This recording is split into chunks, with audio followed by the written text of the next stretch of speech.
તો મારા વાલા, આ પ્રસંગથી આપણે લૌકિકમાં અલૌકિક બધુંય છે. એક જ સમજવાનું, જેમ બને તેમ સંસારમાંથી આપણી આસક્તિ ઓછી કરવી. અઘરી બહુ જ. અને આપણે એક એક મિનિટ એવું સમજીએ કે આપણે કોઈની લીલામાં જવાના જ નથી. આપણે બધાએ અમરપટ્ટો લખાવીને આવ્યા છે, એટલે આપણે અહીંયા જ રહેવાના.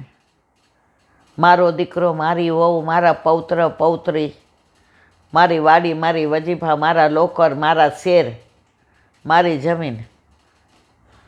ઠાકોરજી કર મારું મારું ને મર, તારું તારું કર તો તર.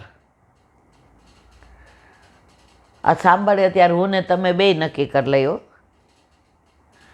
પણ જેવા અહીંથી બહાર જઈએ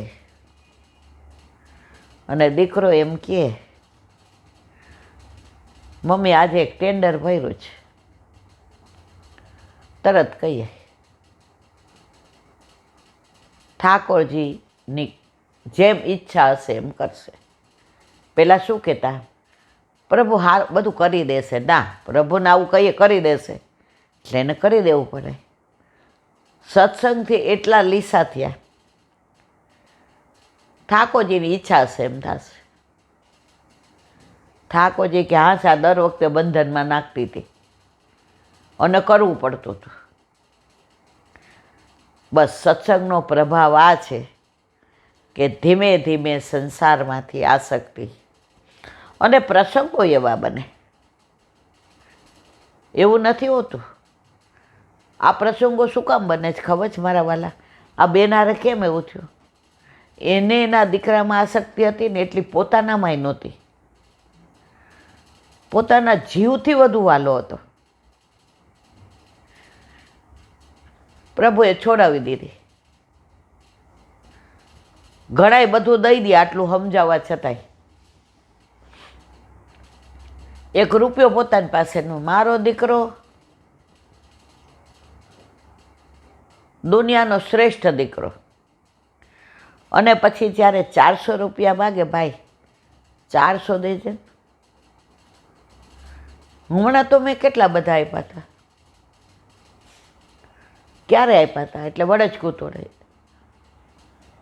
મારે એ યાદ રાખવાનું ક્યારે આપ્યા હતા. સમજી જાય.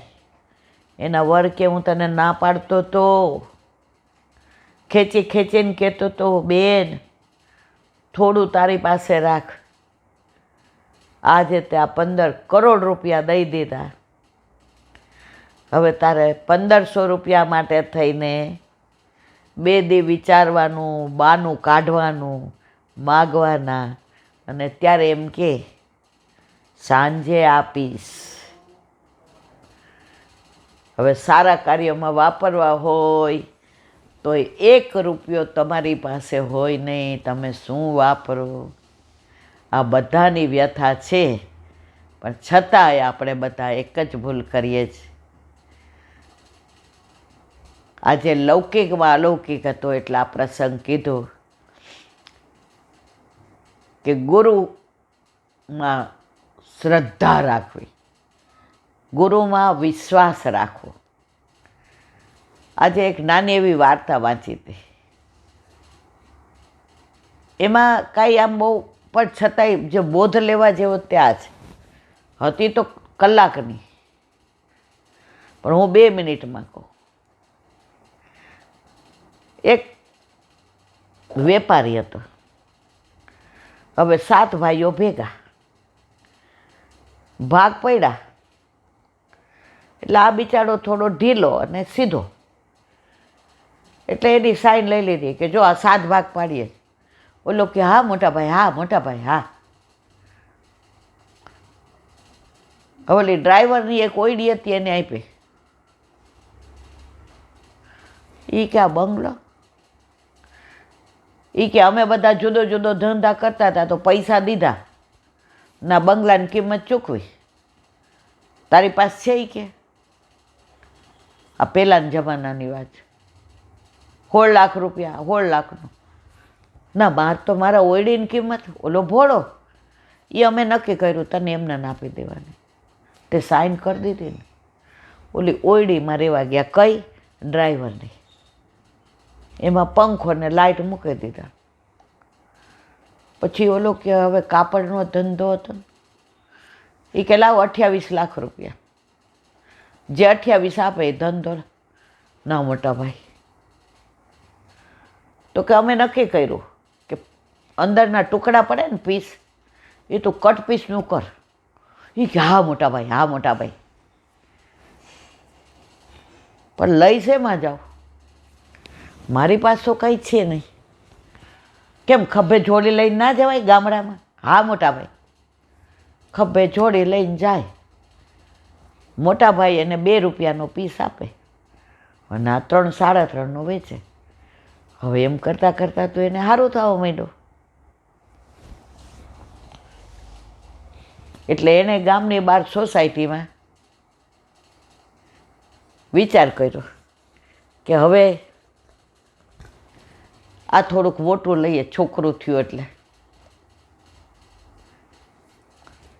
એમ કરતાં કરતાં ધંધો વધવા માંડ્યો. એટલે એના ભાઈબંધે કીધું એ જમાનામાં, એ કે આ મારો ગધેડો છે, હવે તું આ 2 બાજુ જોડા ભરાવીને જાસ, મારી પાસે સાયકલ નથી, નહીં તો તને સાયકલ આપું. એ જમાનામાં સાયકલ એટલે અત્યારની એમ્બેસેડર. એ કે પણ ગધેડાને, એ કે એ તો બધું ખાય, રસ્તામાં આવતા જતા. એ જમાનામાં બધાએ પહેલાં ખેતર વધેલું હોય ખાવા દેતા હતા. તો બધો સામાન કટપીસ મૂકી અંદર અને ગામડામાં ગધેડામાં લઈને જાય, બહાર બાંધી દે ને દરેક ગામડા. એમ કરતાં કરતાં તો એને એટલી આવક થઈ, ઘરનું ઘર લઈ લીધું. પછી તો શહેરમાં જેટલી દુકાનો, બધાના કટપીસ લઈ લીધા અને દરેક ગામમાં માણસ રાખ્યો અને મોકલે. પણ પોતે છોડ્યું નહીં, ગધેડો લઈને જાય. એમ કરતાં લાખો રૂપિયા થઈ ગયા. પછી તો ગાડી લીધી ને બંગલો લીધો ને પછી તો ગાડીમાં સાડીઓ ને બધું. પછી બધાએ કીધું શોરૂમ કર્યો, શોરૂમ કર્યો. તો એના ભાઈઓ કરતાં તો એને હરખાઈ થઈ ગઈ. ભાઈઓ આવવા માંડ્યા, કોઈ બોલાવતા નહોતા. હવે ગધેડો મરી ગયો, એની સમાધિ કરી. આ ગધેડાએ જ મને આટલો ઊંચે કર્યો.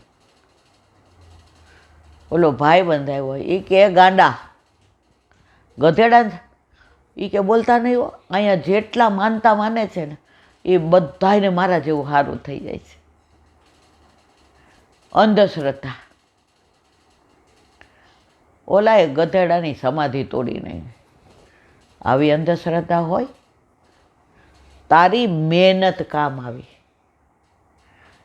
ત્યારેય ભાઈના પત્ની અંદરથી બોલ્યા, મહેનત ક્યારે કામ આવી મોટા ભાઈ? ઘરમાં ઠાકોરજી બિરાજતા હતા, 8 યામની સેવા. અમે કોઈનું હરામનું લીધું નથી, અમે અન્યાશ્રય કર્યો નથી, અમે અસમર્પિત લીધું નથી. અમારા ઘરે દર શનિવારે પાઠશાળા ચાલે અને રવિવારે બધા સત્સંગમાં આવે અને બધા પ્રસાદ લઈએ.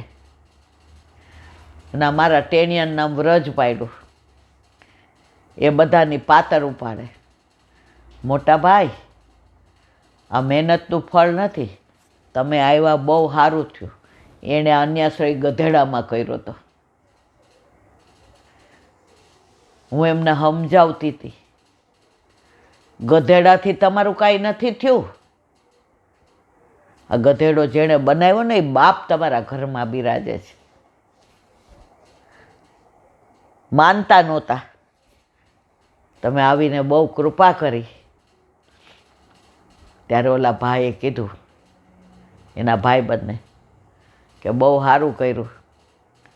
બધાય સમાધિ આવતા એમ હું દીવો કરતો હતો ગધેડાને. તો આવી રીતે એને આસક્તિ છોડાવી. કોઈના માટે કાંઈ કરતું નથી. જે કરે છે ઠાકોરજી કરે છે. આજે બધા એમ ડૉક્ટરો કહેતા હોય કે અમે પાછા ના મારા વાલા, તમે બધા નિમિત્ત છો. લઈ આવવાવાળા મારા માથે બિરાજતા મારા ઠાકોરજી. તો જો તમારા ઘરે તમારા માથે તમારા ઠાકોરજી બિરાજે છે, દુનિયાની કોઈ તાકાત તમારું કાંઈ બગાડી ન લે. ઓલા એક વૈષ્ણવ હતા, ગોકુળ ગયા, થોડા દી ગુસાઈજી પાસે રહ્યા.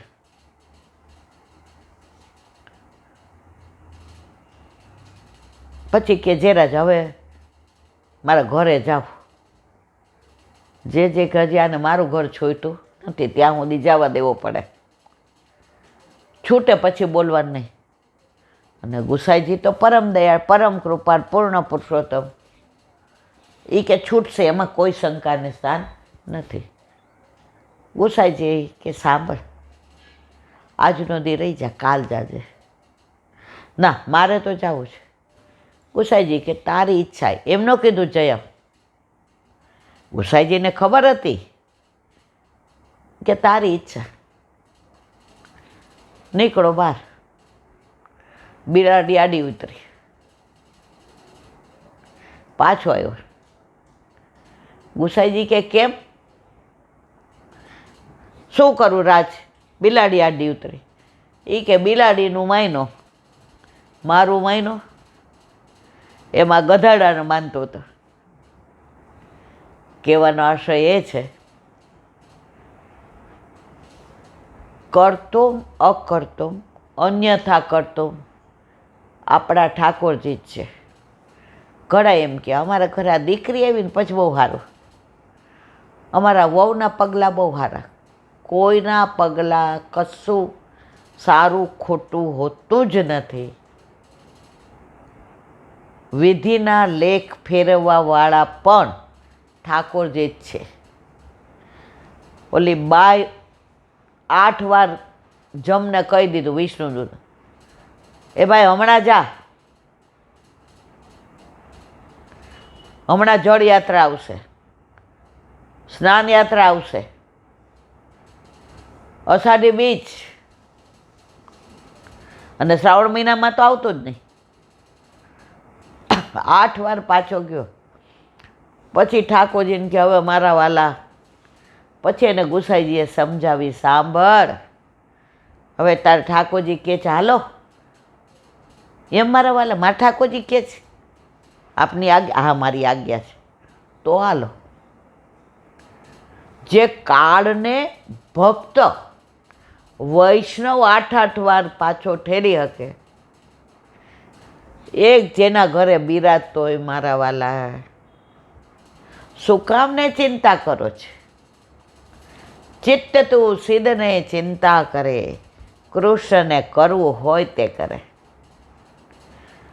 આજે એક ઓલા વ્રજવાસીએ લીલા કીધી, મને યાદ આવી.